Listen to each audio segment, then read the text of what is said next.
Hello friends, I'm Harish Demla from accurate fortune astrology. दोस्तों, आज हम बात करेंगे मंगल देव की मिथुन लगन के दूसरे भाव की प्लेसमेंट के बारे में। आइए जान लेते हैं कि यदि मार्स जेमिनी असेंडेंट के सेकंड हाउस में प्लेस हो जाएं तो हमें क्या रिजल्ट्स मिलेंगे। देखिए दोस्तों, मार्स अब यहाँ 4 नंबर साइन में आ गया। 4 नंबर साइन चंद्र का है तो मित्र प्लैनेट मंगल का, लेकिन यहाँ मंगल जो है उसकी एनर्जी और मून की एनर्जीज में बड़ा फर्क है। मून का 4 नंबर साइन जो है वो डोमेस्टिक इन्वायरमेंट का साइन है, प्यार मोहब्बत का साइन है, इमोशंस का साइन है, माइंड का साइन है। और मंगल क्या है? मंगल अग्नि कारक है। 4 नंबर साइन वाटरी साइन है। मंगल की अग्नि यहां पर हमारी इमोशंस में एग्रेशन भर देती है, तीखापन भर देती है। हम झगड़ालू किस्म के बनने लगते हैं। हमारी बात में झगड़ा करने की टेंडेंसी ज़्यादा रहती है। जब भी हम किसी से बात करते हैं तो हमें खुद को पता ही नहीं लगता कि वो बात कब एग्रेशन में चेंज हो गई और वो आर्गुमेंट्स में हम चले गए। तो अब दूसरा घर किसका है? दूसरा घर है हमारे परिवार का, और पर्टिकुलरली ये हमारी पेरेंटल और एक्सटेंडेड फैमिली का है। ये हमारी वाइफ का घर नहीं है, ये हमारे पेरेंट्स का, दादे का, मासियों का, मतलब एक्सटेंडेड फैमिली में जो भी लोग हैं ये उनका घर है। पुराने टाइम में जॉइंट फैमिली सिस्टम्स थे, तो ये सेकंड हाउस एक हमारी जॉइंट फैमिली को बताता है। और ये हमारे एसेट्स का घर है, सेविंग्स का घर है, एक्यूमुलेटेड वेल्थ का घर है। एक तो ये हम पैसा कमाते हैं, दूसरा हम इकट्ठा करते हैं पैसा अपने दुख सुख के लिए या फ्यूचर प्लानिंग्स के लिए। ये वो घर है, हमारे लीनिएज का घर है। हमारे पेरेंट्स के जो एसेट्स हैं उसका घर भी यही है, और हम जो पैसा इकट्ठा करते हैं उसका घर भी यही है। और ये हमारे स्पीच का घर है। स्पीच जो हमारा जो बात करने का तरीका है वो घर यही है। और हमारी फूड हैबिट्स का घर है, जो हम खाते पीते हैं, हमारे शौक रहते हैं जो खाने पीने के, वो उसका घर यही है। तो प्राइमरीली अगर हम बॉडी के अंग देखें तो हमारे फेस का घर है। सेकंड हाउस हमारे फेस को रिप्रेजेंट करता है। और अब फेस में जो चीज़ें ज़्यादा इम्पॉर्टेंट इसमें मिलती हैं हमें, वो आईज हैं और दांत हैं। तो दोस्तों, अब यहाँ पर मंगल कहाँ से आया है? छठे घर से आया है। छठे घर का मालिक दूसरे में आ गया और नीच का आ गया। 4 नंबर में मंगल नीच का हो जाता है। लेकिन एक चीज़ ध्यान रखनी है कि ये नीचता जो है मंगल की 28 डिग्री में ज़्यादा मिलती है। 28 डिग्री के आसपास मंगल हो, यानी कि आप ये समझ लो कि 24 डिग्री से 30 डिग्री का अगर मंगल बैठा है तो उसको हम डीपेस्ट डेबिलिटेशन में ले जाएंगे। यानी कि हम मान लेंगे कि ये पूरा ही नीच का है, 24 डिग्री से 30 डिग्री तक, यानी कि आखिरी चरण में। और मंगल नीच का होता है 28 डिग्री का। डीपेस्ट डेबिलिटेशन जिसको बोलते हैं, आश्लेषा नक्षत्र के चौथे चरण में नीच का मंगल होता है। नक्षत्र यहां 3 मिलते हैं। पहला नक्षत्र मिलता है यहां पर जुपिटर का पुनर्वासु, जिसका एक ही चरण मिलता है 0 से 3.2 डिग्री तक। और दूसरा जो नक्षत्र मिलता है यहां पर वो पुष्य नक्षत्र है। पुष्य नक्षत्र जो है वो शनिदेव का है। नक्षत्र बहुत अच्छा है, उसके डिटी जुपिटर ही है। लेकिन शनिदेव का नक्षत्र थोड़ा टफ है, कठिन है।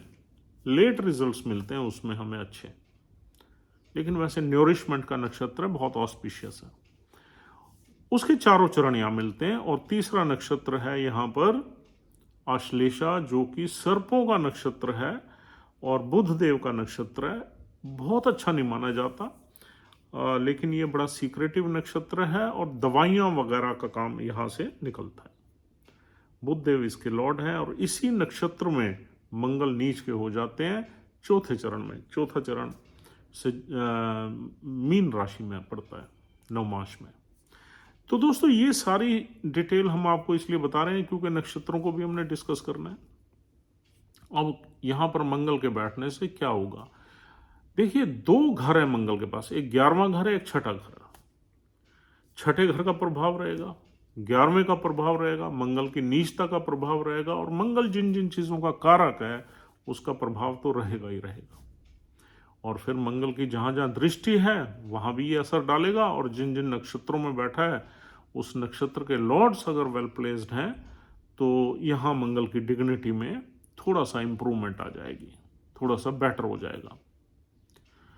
तो दोस्तों छठे घर का अगर मंगल दूसरे घर में आ जाए तो ये हमारे परिवार में थोड़े से झगड़े पैदा करता है, आर्गुमेंट्स पैदा करता है, अशांति पैदा करता है, लड़ाई झगड़ा बहस, परिवार से ना मिल मतलब मैच करना, ओपिनियंस ना मैच करना,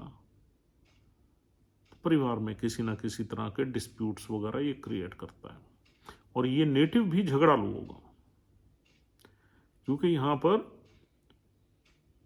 कम से कम 28 साल में जो है मार्स मैच्योर होता है और 36 साल में कूल डाउन होता है। ये मार्स की एग्रेशन 36 साल बाद जाके ठंडी होती है। 36 साल तक तो आदमी मतलब ठा करता रहता है, एग्रेशन में रहता है, और अगर इसको कोई हर्ट कर दे, इसकी ईगो को हर्ट कर दे, इसकी इज्जत पे कोई कमेंट कर दे, फिर तो ये आउट ऑफ कंट्रोल हो जाता है। तो मंगल है भी फायरी प्लैनेट, और नीच का मंगल तो इमोशनल अग्रेसिव हो जाता है। 4 नंबर किसकी साइन है? इमोशंस का, और मंगल है एग्रेशन।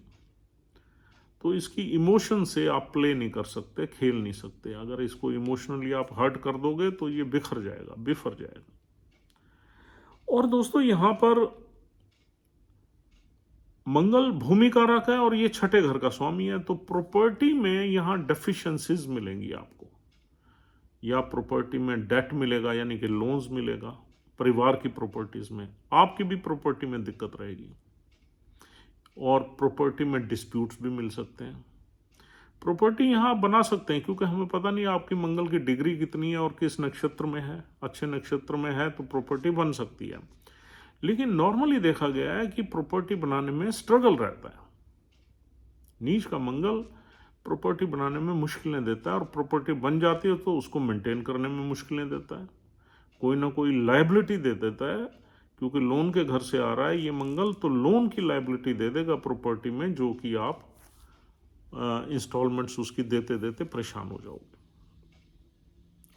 तीसरा, ये मंगल आपको लिटिगेशन में भी घसीट सकता है, किसी भी लिटिगेशन में घसीट सकता है।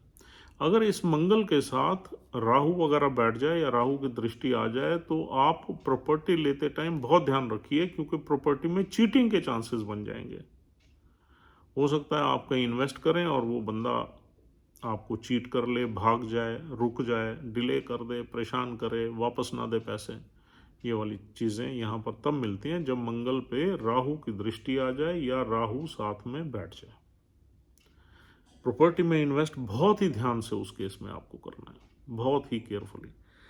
और ये मंगल जो है, अगर हम इस हाउस का सिग्निफिकेंस देखते हैं तो ये हाउस जो है हमारी स्पीच का भी हाउस है, तो यहाँ पर स्पीच तो हमारी एग्रेसिव रहेगी, वो तो कहने की बात ही नहीं है।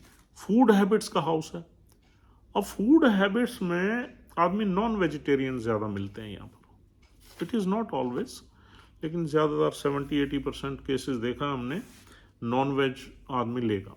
और अगर नॉन वेज आदमी नहीं भी लेता तो कुछ भी आदमी उल्टा सीधा खा लेता है। He is not choosy in his diet और in his food habits. Food habits यहाँ पर उल्टी सीधी रहती है, तो इससे आदमी की हेल्थ भी अफेक्ट होती है। पर्टिकुलरली इस मंगल की दृष्टि 5वें घर पे जब आती है तो पेट से रिलेटेड प्रॉब्लम, गैस से रिलेटेड प्रॉब्लम, एसिडिटी से रिलेटेड प्रॉब्लम्स आपको रहेंगी।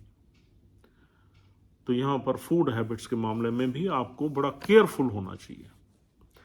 और आगे देखते हैं कि मंगल आपका यहाँ पर अगर केतु वगैरह के साथ बैठ जाए या केतु की दृष्टि आ जाए तो आईज वगैरह में सर्जरी करा देता है।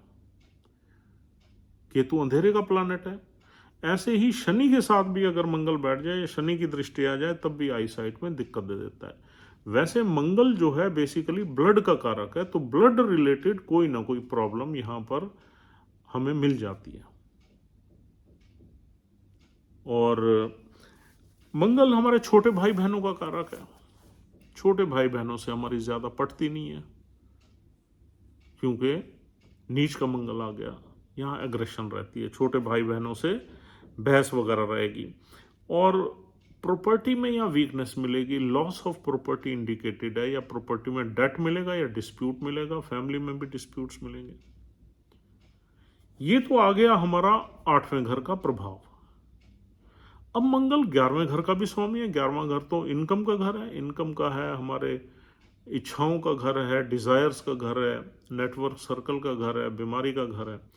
अब 11वें घर से हम पैसा जरूर कमाएंगे, लेकिन यहाँ बैठा हुआ मंगल नॉर्मली आपको बिजनेस की तरफ ले जाएगा, और बिजनेस में आप पैसा, मतलब थोड़ा इरेगुलरिटी रहेगी पैसा कमाने में, लेकिन पैसा आप कमाएंगे, क्योंकि जब 11th हाउस का लॉर्ड 2nd हाउस में आ जाता है तो ये वेल्थ योग बना देता है। लेकिन हम इसको एक अच्छा वेल्थ योग नहीं कह सकते, क्योंकि नीच का मंगल बैठा है, इसलिए आपकी एवरेज इनकम रखेगा ये।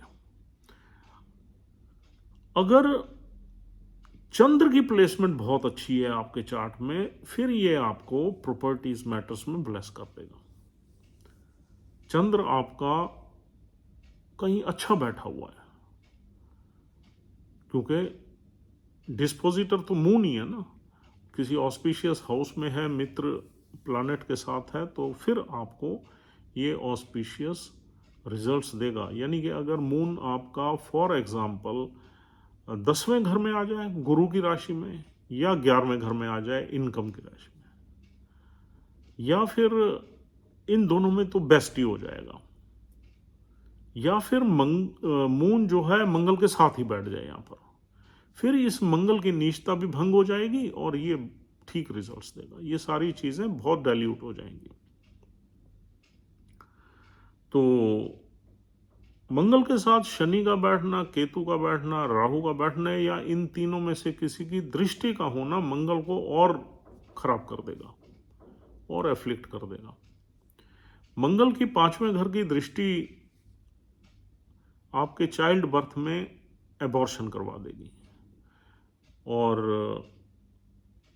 लव लाइफ में, आपकी रोमांटिक लाइफ में प्रॉब्लम्स देगी, झगड़े देगी, और पेट वगैरह से रिलेटेड प्रॉब्लम्स रहेंगी।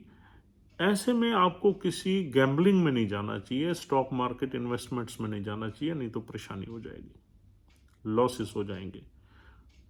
और 8वें घर की दृष्टि भी यहाँ पर कुछ ना कुछ ऑब्स्टेकल्स क्रिएट करती है, लेकिन उन ऑब्स्टेकल्स को आदमी हैंडल कर लेता है, क्योंकि वहाँ मंगल की एग्जॉल्टेड साइन है। तो जो भी 8वें घर के ऑब्स्टेकल्स हैं उनको आप हैंडल कर लोगे। और 9th हाउस की दृष्टि जो है आपके जो एल्डरली लोग हैं, चाहे वो पिता है, चाहे वो गुरु है, चाहे वो एल्डरली पीपल हैं, उनके साथ आपके मतभेद करवाएगी, थोड़े से झगड़े करवाएगी, आर्गुमेंट्स करवाएगी। और आपको फॉरेन ट्रैवल्स वगैरह में भी ये मंगल परेशानी देगा, लंबी ट्रैवल्स में भी दिक्कत देगा, और हायर एजुकेशन में भी आपको परेशानियां रहेंगी। ग्रेजुएशन में भी दिक्कत थोड़ी बहुत यहाँ रहेगी मंगल की दृष्टि, क्योंकि 5वें घर पे। तो दृष्टियां इस तरीके से प्रभाव डालेंगी। अगर मंगल यहाँ पर बैठा हुआ है तो आपको आईज से रिलेटेड तब प्रॉब्लम आएगी जब मंगल केतु या शनि के साथ है या उसकी दृष्टि है। और अब देखते हैं यहाँ पर मंगल और क्या कर सकता है। मंगल अगर यहाँ पर पुनर्वासु नक्षत्र में है, जो कि जुपिटर का नक्षत्र है, तो उस नक्षत्र में मंगल अच्छा माना जाता है। अर्ली डिग्री में होगा, नीचता के नज़दीक भी नहीं होगा, तो it will give good results. अगर जुपिटर की प्लेसमेंट अच्छी है तो इन सब रिजल्ट्स में काफ़ी कमी आ जाएगी, यानी कि ठीक रिजल्ट्स देगा। अब जुपिटर की प्लेसमेंट इस चीज़ में आपके जो है अगर पहले घर में है, दूसरे में है, चौथे, पांचवें, सातवें, नौवें, 10वें, 11वें में है, तो ये ठीक मानी जाएगी। पहले घर में और सातवें घर में जुपिटर अर्द्रा या मूला नक्षत्र में नहीं होना चाहिए, बाकी ठीक है। और तीसरे घर में जुपिटर बैठा है तो थोड़ा स्ट्रगल देगा, भाग दौड़ देगा, ट्रैवल देगा, लेकिन अल्टीमेटली मेहनत करके आदमी आगे बढ़ जाएगा। छठे, आठवें, 12वें में जुपिटर अच्छे रिजल्ट्स नहीं देगा। हाँ, 12वें में अगर आदमी को विदेश जाने का प्रोग्राम बना ले, जुपिटर 12वें में है, तो फॉरेन की सेटलमेंट यहाँ मिल सकती है। दूसरा, इसका एक ही चरण है, चौथा चरण इस राशि में। दूसरा नक्षत्र यहां मिलता है पुष्या, शनिदेव का नक्षत्र है, अच्छा नक्षत्र है। इसके देवता जुपिटर ही हैं, लेकिन इसके लॉर्ड सैटर्न है। पुष्या नक्षत्र में अगर यहां पर मंगल बैठा हुआ है तो मेहनत बहुत करनी पड़ेगी। शनि बहुत रगड़ते हैं मंगल को। मंगल, सूर्य, चंद्र जब ये शनि के नक्षत्र में आ जाते हैं ना, तो इनकी अच्छी खासी रगड़ाई रहती है, यानी कि मुसीबत रहती है। शनि बहुत मेहनत करवाते हैं और मेहनत करवा के रिजल्ट्स देते हैं। तो 36 साल तक आदमी मेहनत करता रहता है। 28 साल बाद थोड़ा रिलीफ मिलता है, लेकिन सेटलमेंट 36 साल के बाद ही होती है, अच्छी सेटलमेंट। तो अगर शनि देव यहाँ पर पहले घर में, दूसरे में, चौथे, पांचवें, सातवें, नौवें, 10वें में बैठे हुए हैं तो ऑस्पिशियस रिजल्ट्स मिलेंगे, लेकिन पहले और सातवें घर में अर्द्रा या मूला नक्षत्र में नहीं होने चाहिए शनिदेव, बाकी किसी में भी है। और 11वें घर में शनिदेव नीच के हो जाएंगे, वहां पर आपको इनकम तो मिलेगी बढ़िया, लेकिन मेहनत और बढ़ जाएगी और थोड़ा आदमी को जिद्दी बना देंगे, डीठ बना दें, ऑब्स्टिनेट बना देंगे। आदमी किसी की मानेगा ही नहीं, अपनी चलाएगा, चाहे उसके डिसीजन गलत हैं या सही हैं। और मेहनत भी करवाएंगे इनकम अर्न करने के लिए, अगर 11वें घर में शनिदेव नीच के बैठ गए तो। और अगर तीसरे, छठे, 8वें, 12वें में चले गए शनिदेव, तो ये बुरे रिजल्ट्स एज इट इज मिलेंगे, जैसे हमने आपको बोले हैं। और तीसरा नक्षत्र यहां मिलता है आश्लेषा, जो बुध देव का नक्षत्र है और सर्पों का नक्षत्र है। ये छुपा हुआ नक्षत्र है और आश्लेषा नक्षत्र में लोग हीलिंग में आ जाते हैं, मेडिसिन्स के किसी काम में भी कभी कभी आ जाते हैं। आश्लेषा नक्षत्र में अगर मंगल देव बैठे हुए हैं तो बुध की प्लेसमेंट, बुध का ही चार्ट है, बुध की प्लेसमेंट पहले में हो जाए, दूसरे घर में हो जाए, चौथे, पांचवें, सातवें, नौवें, 11वें में हो जाए तो ऑस्पिशियस है, अच्छे रिजल्ट्स मिलेंगे। 10वें में बुध देव नीच के हो जाएंगे, लेकिन घबराने की जरूरत नहीं है, 10वें में भी ठीक रिजल्ट्स मिलेंगे बुध देव के। अगर नीच के बुध देव रेवती नक्षत्र में है तो फिर तो बिल्कुल ही ठीक है, कोई दिक्कत नहीं। और तीसरे में संघर्ष रहेगा, भाग दौड़ रहेगी, कम्युनिकेशन बहुत रहेगी। और छठे, 8वें, 12वें में बुध देव अच्छे रिजल्ट्स नहीं देंगे। 12वें में अगर इंसान बाहर की सेटलमेंट प्लान कर ले या बाहर की एजुकेशन प्लान कर ले तो आदमी अच्छा सेटल हो जाएगा, अगर बुध देव 12वें में बैठे हुए हैं तो ये इस तरीके से मंगल आपको यहाँ पर ब्लेस करेंगे। नीच के मंगल को बहुत अच्छा नहीं मानते, लेकिन मंगल एग्रेशन तो देता ही है और आदमी को एम्बिशियस भी बनाता है। आदमी थोड़ा सा ग्रीडी हो जाता है सेकंड हाउस में, फैमिली की पैसे और वेल्थ को लेके ग्रीडी हो जाता है और उसको लेके थोड़ा सा पॉजेसिव रहता है कि नहीं, इसमें मेरा हिस्सा है, मैं, इस तरीके की फीलिंग भी ये देता है मंगल। हाँ, मंगल अगर गुरु के नक्षत्र में हो तो ये चीज़ें कम हो जाती हैं, या मंगल पे गुरु की दृष्टि आ जाए तो कम हो जाती हैं, या मंगल के साथ चंद्र आ जाए या चंद्र की दृष्टि आ जाए तो भी ये चीज़ें कम हो जाती हैं, शुक्र की आ जाए तो भी कम हो जाए। देखिए, एस्ट्रोलॉजी बहुत ही वाइड फील्ड है। जो भी हम चीज़ें बताते हैं, हम कोशिश करते हैं मैक्सिमम आपको इन्फॉर्मेशन दें, फिर भी बहुत इन्फॉर्मेशन रह जाती है, छूट जाती है। तो उसमें अगर किसी का चार्ट पूरी तरह मैच नहीं करती प्रिडिक्शंस, तो फिर इसका मतलब उसके चार्ट में कुछ और चीज़ें हैं जिसको देखने की ज़रूरत है या वो ऑब्जर्व नहीं कर पाया। लेकिन मोर और लेस जब आप इस प्लेसमेंट को देखोगे तो इसी तरीके से आपको रिजल्ट्स मिलेंगे। So friends, thank you very much for watching this video patiently. उम्मीद करता हूँ आपको ये वीडियो अच्छी लगी है। If you are liking our videos, try to subscribe our channel immediately or else we'll see you tomorrow. Take care of yourself and your family. Have a good time. Thank you very much.